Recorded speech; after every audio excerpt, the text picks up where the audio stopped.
Va ora in onda Cultura e Arte con il professore Andrea Rognoni. Buongiorno Andrea, a te la linea.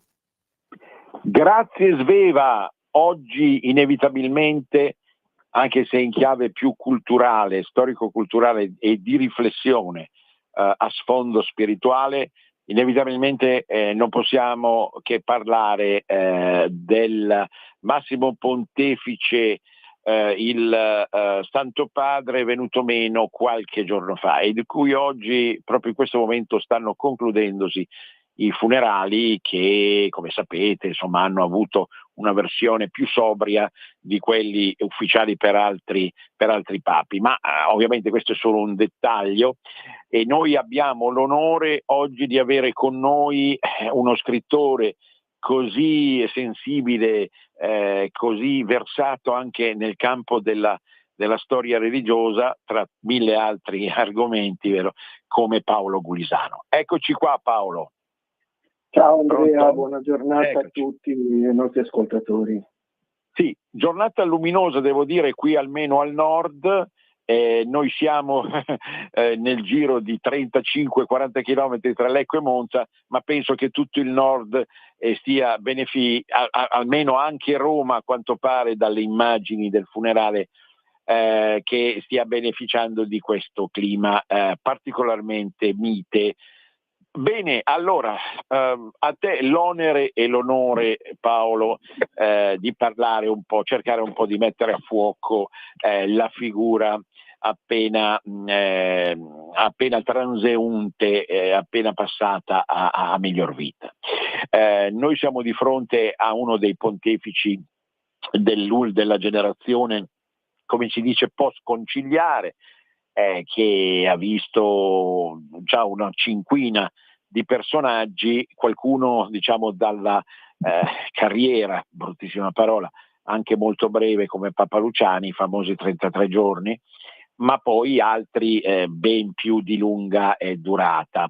Peraltro, subito un'annotazione, poi ti passo la palla, in realtà questo pontefice fra i papi comunque morti in età avanzata, pensiamo al Papa Wojtyla 85, Ratzinger è vero che è morto a 97, però poi in realtà non era più Papa, Luciani è morto giovane, molto giovane, Paolo VI sui 78-80, l'altro Giovanni XXIII ha 70 anni scarsi. Allora, caro Paolo, cerchiamo di inquadrare, in questi giorni se ne sono sentite di ogni, sui mezzi di comunicazione, i social, eccetera, di varia venatura, spigolatura, presa di posizione politica, culturale, civile, spirituale, eccetera. Vediamo un po' che cosa possiamo dire ad ascoltatori così attenti, sensibili, pronti a recepire il messaggio come i nostri di Radio Libertà. A te la parola, Paolo. Bene, grazie Andrea. Allora, appunto, come si diceva prima, sono stati appunto celebrati i funerali, per cui diciamo che a questo punto è passato il momento del cordoglio, del doveroso rispetto umano comunque per una persona che è venuta meno, però a questo punto credo che bisogna fare anche un bilancio di questi 12 anni del pontificato. Quindi, fatto salvo appunto il rispetto umano per la persona, perché molte voci sono state anche come dire, irrispettose, insultanti, offensive, eccetera. Io credo che invece sia necessario a questo punto, fatto salva la persona, il rispetto dovuto ad ogni persona che viene meno, però a questo punto è necessario un bilancio, un giudizio su questo pontificato di 12 anni, quindi un periodo piuttosto anche significativo. 12 anni non sono pochi.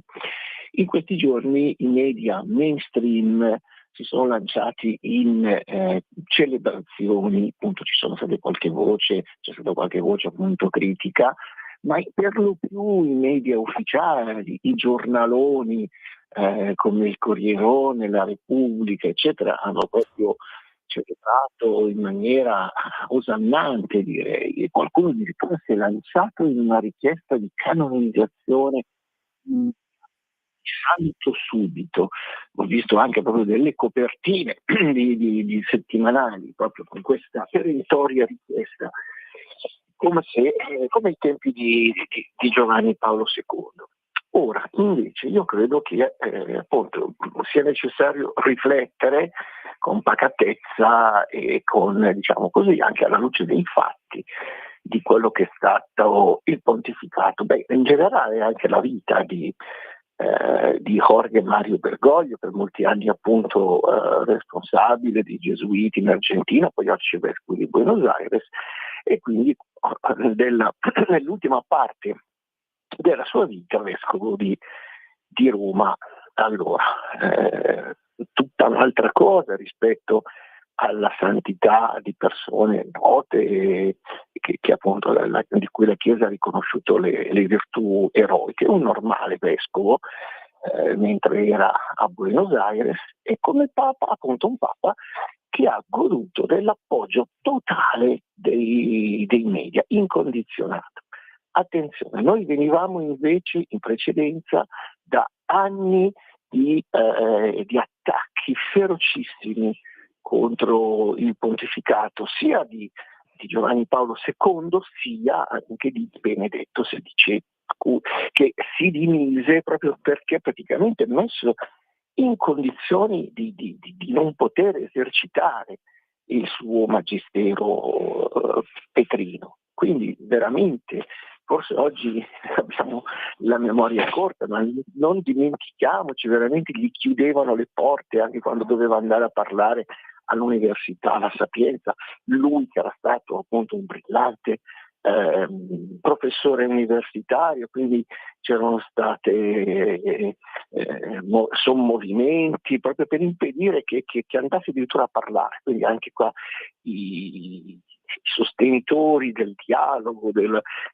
valore del dialogo, del confronto, che erano spariti e hanno lasciato il posto appunto ad una durissima intolleranza. Ecco, invece Jorge Mario Bergoglio ha avuto la stampa a favore, ecco, e lo vediamo anche in questi giorni. La grande stampa laicista, addirittura veniva intervistato da Eugenio Scalfari, una sorta di pontefice laico, laicista e profondamente anticattolico, ce lo ricordiamo bene, Eugenio Scalfari. Poi queste interviste non avevano un riscontro, non c'erano registrazioni, però Scalfari su Repubblica scriveva quello che voleva lui, e peraltro non arrivarono mai anche delle smentite, cioè per esempio appunto Scalfari asseriva che il Papa gli avesse detto che Dio non era cattolico, che tante altre cose abbastanza, al limite dell'eresia, però purtroppo mai smentite. E allora potremmo anche partire da questo fatto, da questa strana simpatia che è stata mostrata appunto dai grandi poteri forti nei confronti di Jorge Mario Bergoglio. Di queste affermazioni, di queste uscite, veniva sottolineato molto una sorta di slogan che il Papa aveva lanciato: la Chiesa in uscita. Purtroppo davvero abbiamo visto la Chiesa andare in uscita, anzi andare in libera uscita, in caduta libera. Ecco, questi 12 anni che cosa ci lasciano? Ci lasciano una Chiesa più forte, ci lasciano una Chiesa guida morale, no, purtroppo no, ci lasciano una Chiesa in difficoltà, divisa, indebolita e, ripeto, piegata nei confronti dell'agenda mondialista, dell'agenda 2030. Basta guardare anche a certe dichiarazioni appunto di leader politici di sinistra che hanno detto: è stato il Papa degli ultimi, dei poveri, degli emarginati, e il Papa che si è impegnato nella difesa del pianeta.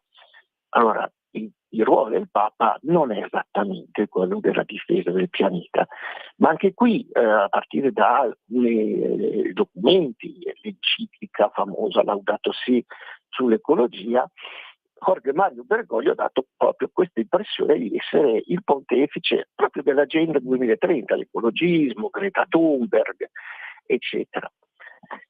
Ma a mio avviso, e ad avviso anche di tanti osservatori, il mondo ha bisogno di altro, il mondo ha bisogno di sentirsi, almeno da parte della Chiesa. Poi ogni agenzia, come dire, deve fare il proprio, ogni realtà deve fare il proprio, la cultura deve fare il proprio, la politica deve fare il proprio. Qual è il proprio della Chiesa? Annunciare il Vangelo, annunciare Cristo, la salvezza portata da Gesù Cristo nel mondo, con l'incarnazione, con la passione, con la morte, con la risurrezione. Questo è il compito della Chiesa, questo è il compito dei sacerdoti, fino ai vescovi, fino al Papa. Allora, Jorge Mario Bergoglio ha svolto questo compito. Sembrerebbe che ha fatto altro, sembrerebbe che si sia occupato di appunto ecologia, ambientalismo, e poi c'è questo strano discorso, no? Viene esaltato come il Papa dei poveri. Ho capito, ma certo la Chiesa deve sempre parlare dei poveri, fin da Gesù Cristo stesso la Chiesa è stata accanto ai poveri, ma anche ai malati, non dimentichiamo.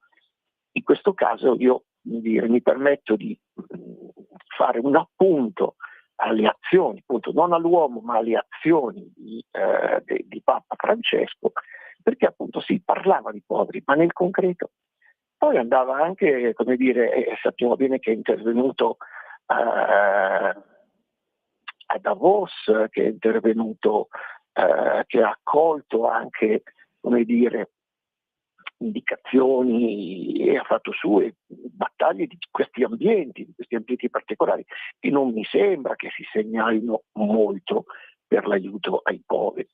In questi anni i poveri, quelli tradizionali, quelli del terzo mondo, sono rimasti tali.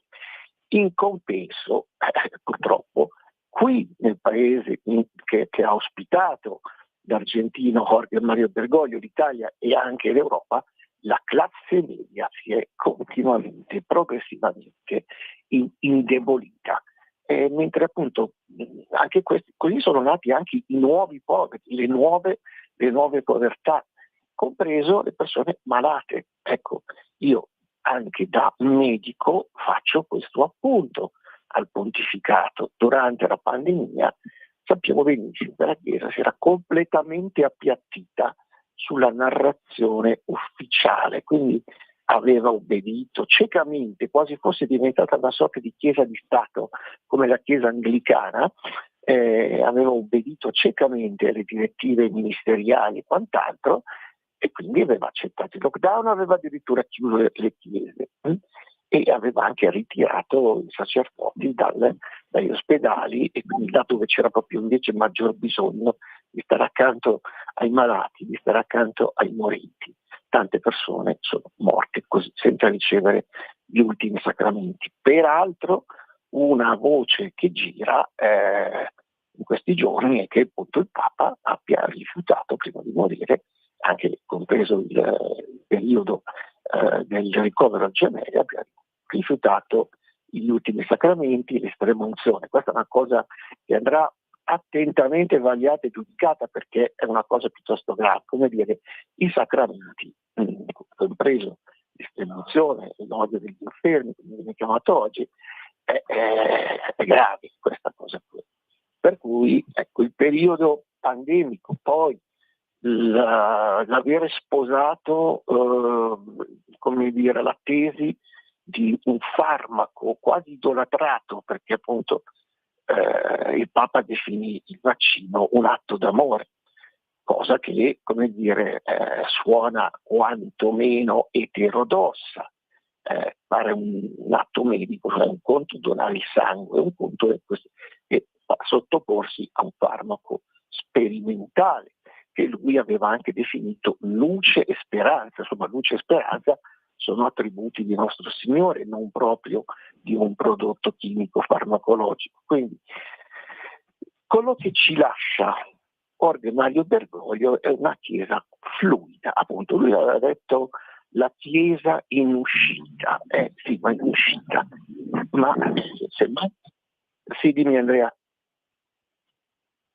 No, ti sto seguendo. Non ho detto niente, ti sto seguendo. Pensavo sei tu il rumore. Vabbè, chiesa in uscita va bene, si diventa una chiesa missionaria, si va incontro alle persone, si va incontro a, diciamo così, ad annunciare il Vangelo. In questi anni, proprio anche durante il suo pontificato, sono ad esempio arrivati nel nostro paese, lo sappiamo bene, centinaia di migliaia di immigrati. Bene, anziché andare da questi immigrati, magari proprio ad annunciare il Vangelo, a proporre il cristianesimo, Bergoglio aveva detto no al proselitismo. Quindi arrivano, rimangono nella loro religione, nell'Islam o quant'altro. Perché non attuare una strategia anche quasi missionaria? Insomma, per 200 e più anni Chiesa mandava nei paesi dell'Africa, dell'Asia, missionari per annunciare a chi non conosceva ancora il cristianesimo il verbo di Dio, il Vangelo. Adesso che sono arrivati qua fai la stessa cosa? No. Ricordo bene appunto che disse no al proselitismo, quindi li lasciamo alla loro religione, eccetera.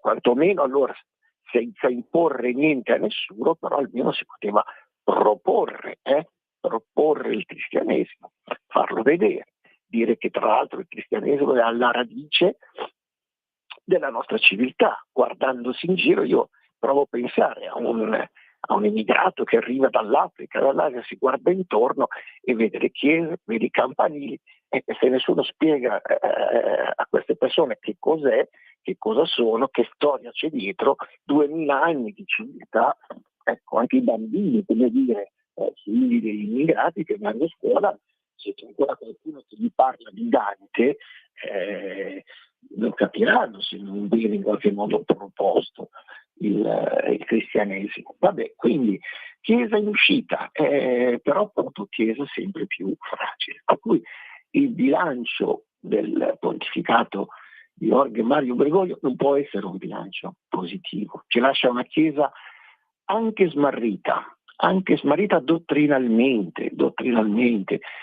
I documenti pubblicati in questi anni da Papa Francesco non è che sono esplicitamente eretici, no? Molti hanno detto, i detrattori di Papa Francesco, dice ma insomma, questo è un Papa eretico, magari no, però molti documenti dottrinali sono ambigui e questo bisogna dirlo. Dicono certe cose, dicono e non dicono, affermano ma lasciano aperte delle possibilità. Uno dei più famosi, quello appunto diciamo così, sulla famiglia, sulla possibilità o meno di sposarsi per i divorziati e ricevere la comunione. Insomma, ci volevano parole chiare.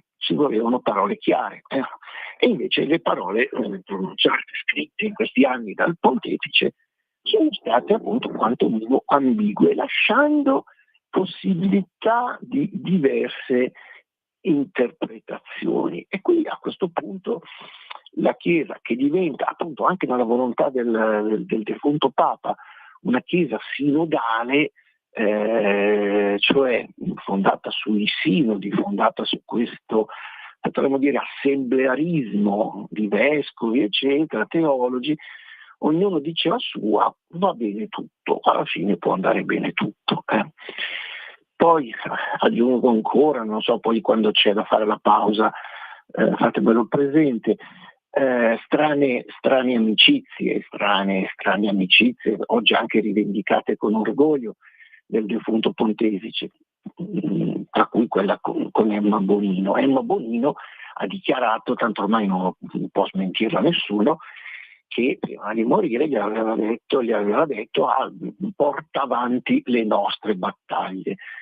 Mi viene da dire quali sono le battaglie comuni tra il Papa e quindi la Chiesa e Emma Bonino, che praticava aborti utilizzando la pompa delle biciclette. È famosissima questa foto. Sono cose che non possono essere smentite perché sono storicamente documentate, quindi Emma Bonino che si era battuta a tutti i costi per introdurre l'aborto, cioè l'uccisione di bambini nel grembo materno. Allora, queste sono le battaglie comuni. Cosa abbiamo in comune con personaggi di questo genere? Sì, l'impegno per il terzo mondo va bene, ma c'è ben altro. Quindi, allora, poi qualcuno dice sì, ma ha fatto anche delle cose buone, ha preso anche delle posizioni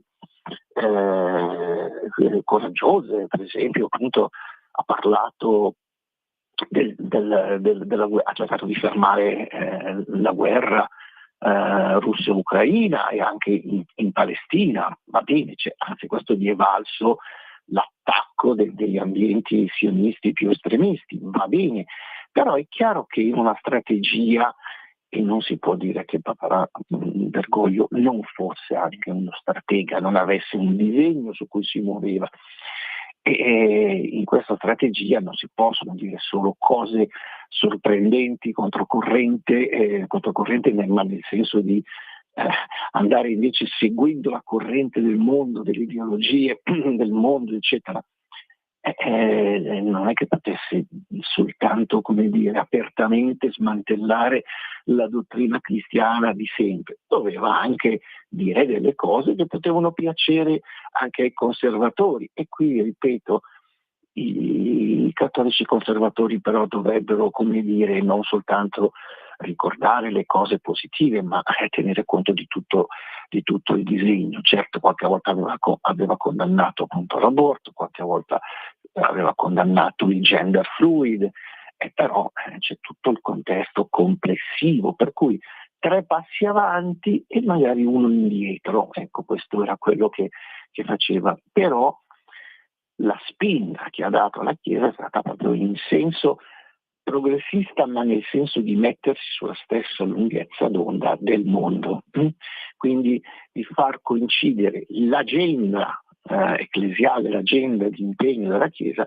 con l'agenda del mondo. Per cui se adesso il mondo rivendica quasi con orgoglio, lo sente, quindi dalla Bonino alla Schlein e così via, dice è stato uno dei nostri, lo fa perché effettivamente ha detto e fatto determinate cose. Quindi questo va detto, ripeto, lo sto dicendo con tutto il rispetto per la persona morta, perché appunto era un uomo di 88 anni, quindi si deve rispetto agli anziani, al suo ruolo di sacerdote, vescovo, papa, però non possiamo non tenere presente questi aspetti delle sue azioni, di ciò che ha fatto. E quindi questo va sottolineato anche in vista dell'immediato futuro, perché oggi chiusa la bara e portato nella chiesa di Santa Maria Maggiore, inizia una nuova fase, quindi finita la fase del cordoglio, ma adesso inizia una fase delicatissima per la Chiesa, chiamata a scegliere il suo successore.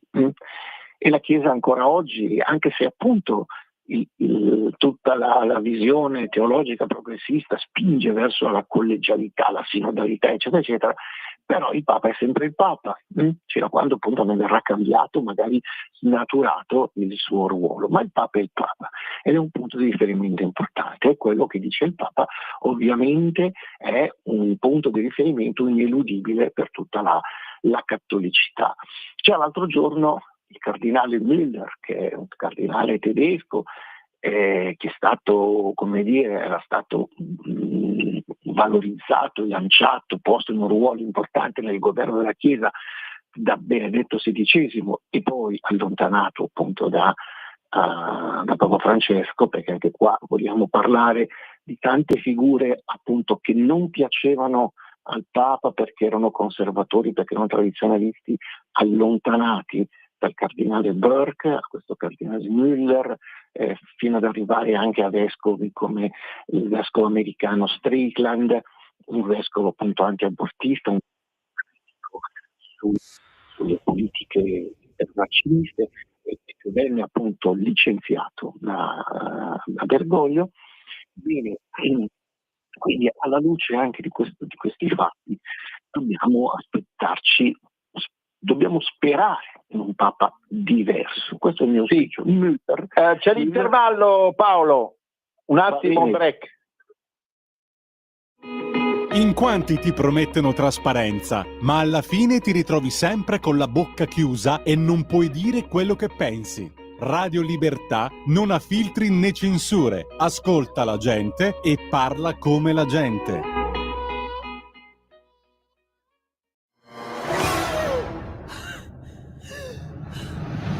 Pensa a respirare. Abbandonati. Che cosa vedi? Luce.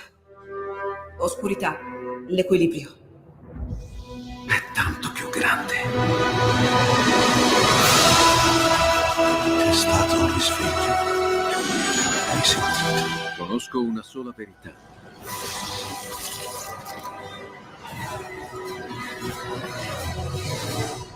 Movie Time ti fa entrare nel vivo del cinema, ti fa sentire come se fossi tu il protagonista del grande schermo.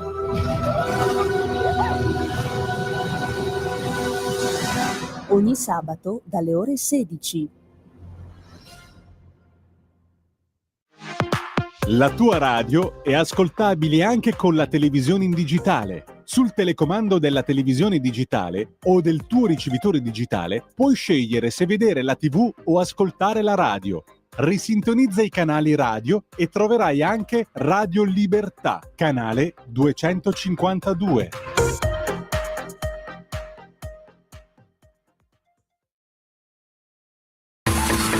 Ehi tu, non trovi più il segnale di Radio Libertà sulla tua radio DAB? Non disperarti, risintonizza! Sì, ma come? È facile, tasto menu, poi scegli il tasto corrispondente alla ricerca automatica dei canali, attendi qualche minuto e tutte le stazioni DAB della tua zona saranno disponibili. Un nuovo modo per sostenere la tua radio. Visita radiolibertà.net. Ti basta un click e potrai versare il tuo contributo volontario direttamente online. Potrai donare con ogni tipo di carta di credito, anche prepagata. Ti aspettiamo online su radiolibertà.net. Sostieni la tua radio con il tuo contributo volontario. Radio Libertà. La tua radio. Diamo voce alla nostra gente. Di nuovo a voi la linea. Eccoci qui nuovamente. Allora, sul conclave ti voglio, Paolo, ci sei Paolo? Sì. Sul conclave ti voglio risentire a maggio con calma. Finiamo oggi il discorso diciamo sul temperamento e la missione compiuta o meno. Hai detto già tantissime cose, tutte assolutamente interessanti e che sicuramente i nostri ascoltatori assimilano e accettano molto volentieri, proprio perché sei riuscito a rendere perfettamente tutta una serie di problemi. Io mi permetto solo, rispetto alla tua sapienza in materia, che sicuramente è enorme, mi permetto di dirti due fattori che sono: uno formale, un italiano che non convinceva, probabilmente perché tradotto dallo spagnolo o si dice dal piemontese. Io come difensore delle lingue locali devo dire, se è vero che il piemontese dovrebbe essere una lingua, ma è anche vero che se poi uno tenta di esprimersi in italiano con dei concetti piemontesi, allora è meglio che lasci perdere. Ma poi c'era il problema dello spagnolo, che è una lingua, io lo conosco un pochino essendo stato a volte in Spagna, ma in Sud America c'è un altro modo di intendere lo spagnolo, che è una lingua vorticosa, di pancia, no? Laddove l'italiano invece è più raffinato, circostanziato e bizantino. E quindi l'aspetto formale, perché delle battute secondo me non sono state intese perché lui non le ha fatte capire bene e sono passate con più violenza, discriminazione, aspetti che appaiono francamente volgari dalla bocca di un papa. Prima questione. Seconda questione più dottrinaria e sostanziale. Non c'è solo l'immigrazionismo, un immigrazionismo forzato, un immigrazionismo che deve essere il frutto invece proprio del vero Vangelo, cioè di un'opera di comprensione e di compassione che parte dal cuore. Ma così non mi sembrava dalle parole di Papa Bergoglio, laddove fossimo costretti addirittura a dover accogliere a tutti i costi, e costi quello che costi. Ma non basta, e poi ti ripasso la parola per gli ultimi 10 minuti, non basta. Io ho non so se ho interpretato male, ma questo immigrazionismo era una costola di un disegno politico, non religioso, ben più vasto, laddove predominava una visione comunista della realtà. Nessun papa è stato comunista, nessuno, neanche Giovanni XXIII era comunista, non si può definirlo comunista. Ecco, era un papa buono che è un'altra cosa, ma non era comunista. Qui c'è un progetto di distruzione della proprietà privata, che è una cosa sacra per il pensiero anche cristiano. E mi fermo qui. Voglio sentire la tua, Paolo. Sì, hai perfettamente ragione. Sembrava davvero il pontefice appena defunto avere quasi un certo fastidio per la proprietà privata, che non è appunto, allora, un conto è parlare di capitalismo, delle grandi concentrazioni economiche, eccetera, ma lui non li ha mai toccati. Invece, come dire, sembrava che avesse fastidio per la piccola proprietà, ecco, quindi per la media piccola proprietà. Quindi lontano quindi dall'idea anche della dottrina, ha scritto che il pontefice defunto ha praticamente distrutto, rimosso anche da quella che dovrebbe essere la vera agenda della Chiesa, cioè la prospettiva di impegno, la dottrina sociale. Non se ne parla più. Allora, certo che Bergoglio non è stato un comunista in senso stretto, non è stato nemmeno, pur essendo sudamericano, un esponente della teologia della liberazione, appunto, che era quella corrente di pensiero catto marxista, che era, come dire, molto diffusa in America Latina negli anni 70-80 e che Giovanni Paolo II combatté duramente, proprio perché Giovanni Paolo II aveva combattuto, così come appunto Joseph Ratzinger, Benedetto XVI, certi tipi di eresie. Non tutte le eresie forse sono state affrontate adeguatamente, ma almeno quella è stata affrontata.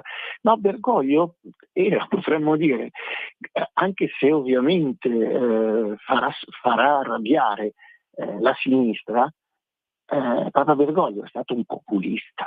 Lo sappiamo che i signori di sinistra non amano sentire questa parola e la considerano un aggettivo nei confronti di certe destre. Ma Bergoglio è stato un populista, lo diceva anche lui, è il pueblo. Tra l'altro a volte mi sembrava anche così superato, no? Mi ricordava gli anni 70 degli intillimani, eccetera, eccetera. Quindi è vero che Andrea mi dici parleremo più avanti del conclave, ma ripeto, probabilmente ci sarà anche un girare pagina anche rispetto appunto alle idee di Bergoglio, che erano già vecchie, quindi appunto è il pueblo unido, eccetera, eccetera, ma la teologia del popolo. Infatti in Argentina c'era una scuola di pensiero che parlava appunto, non era la teologia della liberazione inteso in senso marxista, ma era la teologia del popolo, che poi appunto è comunque pericolosa, perché dice la dottrina la decide il popolo. No, attenzione, perché quello che va bene al popolo è quello che magari il popolo è stato indotto a pensare, a credere dai grandi media, dai maestri del pensiero. Quindi se tutta la propaganda, diciamo così, che arriva dai media dice non c'è niente di male nel gender fluid, dopo il popolo la pensa così, cioè io non vorrei che in futuro la Chiesa si mettesse anche a votare, a fare dei sondaggi, più o meno guardate che lo stanno già facendo. Molti vescovi cercano, come si dice in lombardo, di usmare, no? Cercano di capire, di annusare l'aria, capire quali sono le idee, come dire, correnti che hanno successo, perché vogliono avere successo, vogliono ottenere il consenso. Anche qua è un concetto politico, il consenso. Il politico, chi fa politica, va bene a cercare il consenso, ma un prete, un vescovo, un papa non deve cercare il consenso. Cristo non cercava il consenso di nessuno, era amato, certo perché faceva del bene, perché annunciava la salvezza, ma quando a un certo punto si è svolto il primo referendum, potremmo dire con una battuta della storia, Barabba, volete che liberi Barabba o volete che liberi Cristo? E quindi in quel caso il popolo, l'opinione pubblica, la democrazia scelse di salvare Barabba e fare uccidere Cristo.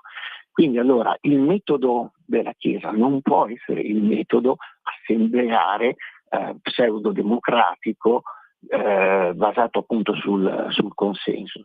Direi che proprio questo è stato uno degli aspetti anche qua assolutamente negativi di questo pontificato. Guarda, mi associo alle tue parole. Sarà che io ho avuto mia madre negli anni di punta di questo pontificato in una casa di riposo, trattata diciamo con aria di sufficienza, usiamo questo eufemismo, a 3.000 euro al mese, e quelle 3.000 euro ti assicuro che a lei pesavano. Ecco, io non ho mai sentito da questo Papa che rispetto come te rispetti nel momento della morte, e che sicuramente ha dimostrato anche delle luci fortunatamente e delle cose che possono essere apprezzate, ma non ho mai sentito, ho cercato l'orecchio di aprirlo il più possibile, una parola sui nostri anziani, non l'ho mai sentito.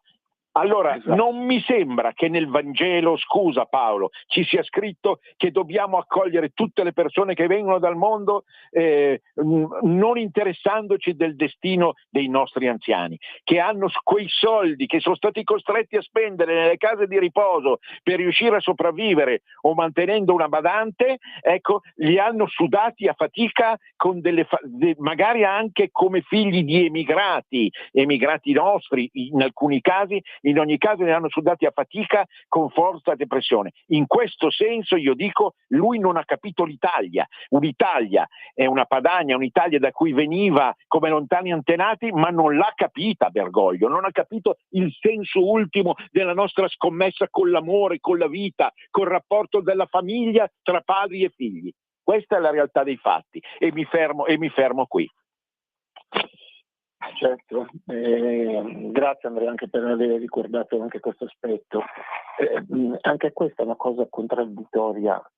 Lui che era anziano ormai già da parecchi anni, cioè tutto il suo pontificato si è svolto in età anziana, non ha mai avuto una attenzione agli anziani, alle condizioni degli anziani. Gli anziani, i pensionati magari con pensioni da fame sono i veri poveri, i veri nuovi poveri. Più, come dicevo prima, la classe media impoverita in questi anni dalle scelte appunto dei grandi poteri, delle organizzazioni economiche mondialiste, eccetera, nei confronti dei quali lui non ha messo in atto nessun tipo di impegno. Quindi io Andrea in chiusura ti ringrazio per avermi dato l'opportunità di esprimere questo mio giudizio, che appunto non è un giudizio livoroso, non è un giudizio, come dire, non mi sento arrabbiato verso quello che ha fatto Papa Francesco, ma mi sento intristito, perché io che amo la Chiesa in questi anni l'ho vista, come dire, declinare, spero in maniera non irreversibile. Soccorre veramente che venga salvata. Nella scorsa puntata, quando abbiamo parlato anche del mio libro sui giubilei, avevo detto che la Chiesa non è stata, come dire, in tutti questi secoli controversi, salvata non certo dai papi ma dai santi, e quindi sono i santi. Io mi aspetto appunto che emergano anche, tra l'altro oggi avrebbe dovuto esserci la canonizzazione del giovane santo milanese Carlo Acutis, è stata rimandata sine die, ma speriamo che venga fatta presto, perché appunto questo sì che è una figura a cui guardare, questo sì, Carlo Acutis, un santo subito, perché santo lo è stato nella sua vita di ragazzo.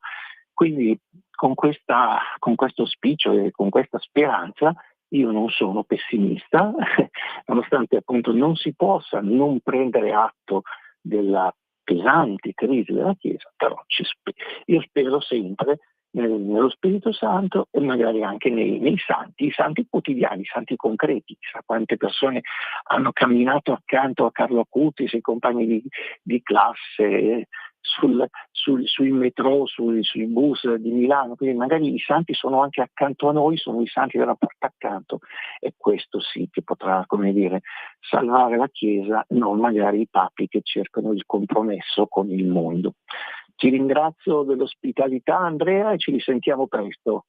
Ci risentiamo presto, mi raccomando.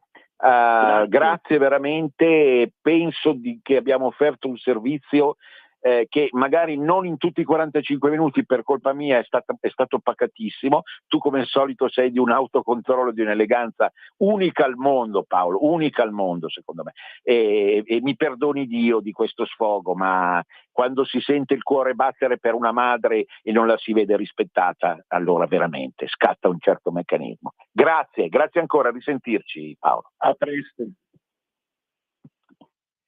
Eccoci qua, allora noi andiamo avanti, ancora abbiamo una decina di minuti per chiudere il cerchio, ma parliamo d'altro. La nostra trasmissione è una trasmissione che si interessa a livello trasversale di moltissimi aspetti della comunicazione, del costume, ma anche certamente di arte e spettacolo.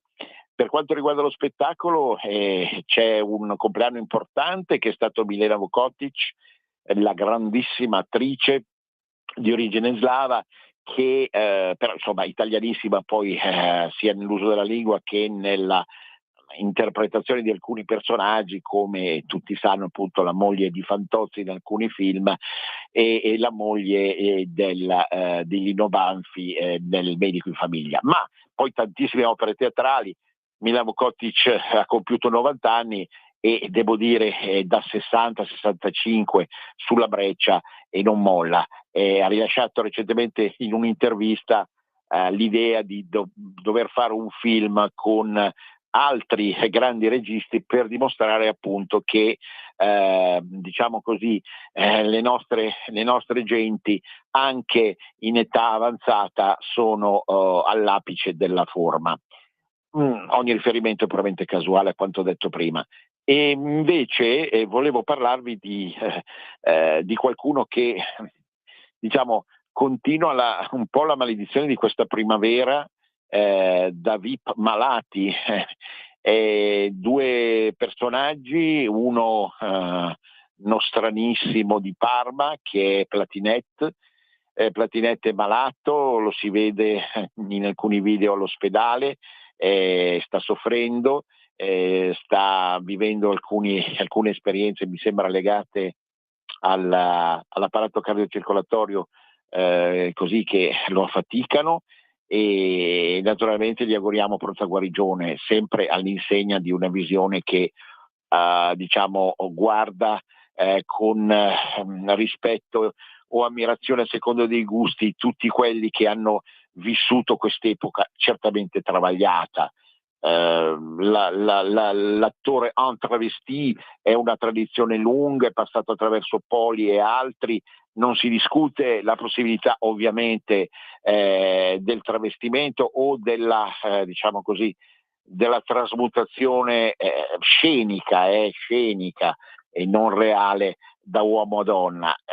La bravura ci ha messo il resto, ma naturalmente questi personaggi stanno forse, mi sembra, anche un po' pagando una certa esuberanza. L'altro è Santana, il grande chitarrista. Santana ha avuto un malore durante un concerto. Santana è stata un po' l'altra faccia degli intillimani, nel senso che comunque aveva da dire delle cose secondo me un po' più borghesi dei comunisti intillimani, ma alla fine certamente appartiene a quell'universo sempre latinoamericano di cui si diceva che è complesso, affascinante, al tempo stesso non facilissimo da capire per la mente, ma proprio per i gusti anche musicali nostri. Però devo dire che mi ricordo Sant'Anna venne anche a Milano negli anni d'oro 70, il successo che ebbe fu strepitoso. È stato continuato ad essere considerato il più grande chitarrista vivente per l'abilità, la maestria, la velocità, la suprema perizia con cui tratta la chitarra. E questo al di là ovviamente di prese di posizioni anche politiche o quant'altro, che qui devono passare in secondo piano. Ecco, io ci tenevo a parlare di chi anche in questo momento sta soffrendo perché è legato a vicende o situazioni che certamente emergono con l'età.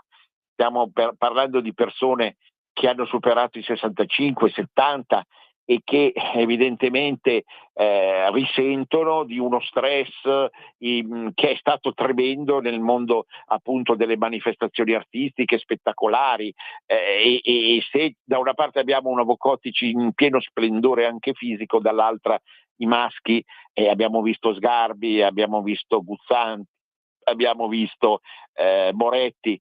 Ecco, i maschi risentono di più di questo affaticamento, secondo me. È una legge universale, è una legge che non si può contestare. E quindi sicuramente noi dobbiamo star dietro a questi personaggi con lo stesso affetto che noi abbiamo nei confronti di tutto il resto del mondo, anche se sappiamo benissimo che il resto del mondo non è sotto le luci della ribalta come questi personaggi, quindi non ha goduto di queste frenesie, di questi applausi, di questi grandi slanci da parte spesso e volentieri di un pueblo affamato d'arte, affamato di musica. E in ogni caso la generazione che viene avanti di attori, di attrici, di musicisti, di quant'altro, registi, eccetera, è una generazione molto diversa, che probabilmente finirà per subire affanni, fatiche e malattie molto diverse da quelle che sta subendo questa effettiva generazione. E quindi la primavera, che ha visto anche dei morti, ma dei malati così illustri, pensiamo anche al presidente Mattarella che ha dovuto sottoporsi a un intervento al cuore, eccetera, e insomma sono tutte cose che connotano paradossalmente in senso metaforico, in senso sintomatico, questo passaggio d'epoca un po' affaticato, convulso. Sarà sicuramente convulso, lo rivedremo con Paolo Gulisano o con altri anche, ma sarà convulso sicuramente anche il conclave, perché il conclave spesso e volentieri, pur nella sua identità religiosa, cioè poco laica, riflette i problemi che poi sono anche tipici del mondo laico, di un mondo che, pur non guardando necessariamente a un Dio o ad altre forme di divinità come zenit assoluto, si sente travagliato da problemi, situazioni, riferimenti di fronte ai quali noi possiamo assumere delle posizioni diverse. L'avete sentito in questi 45 minuti, no? Anche da me, Gulisano, ma che comunque sono lì da guardare, sono lì appunto per confrontarci con queste questioni, per confrontarci con questi mali, con questi problemi che sono tipici del nostro tempo.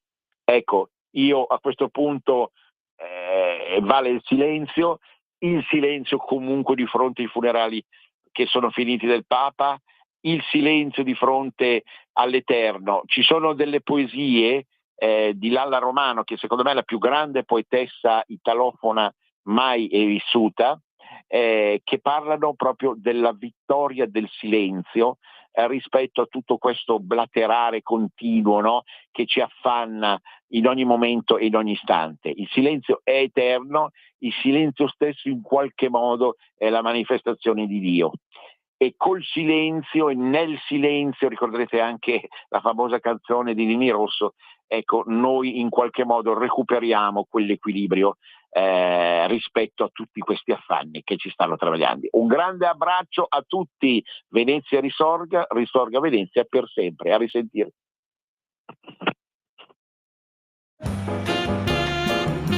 Avete ascoltato Cultura e Arte con il professore Andrea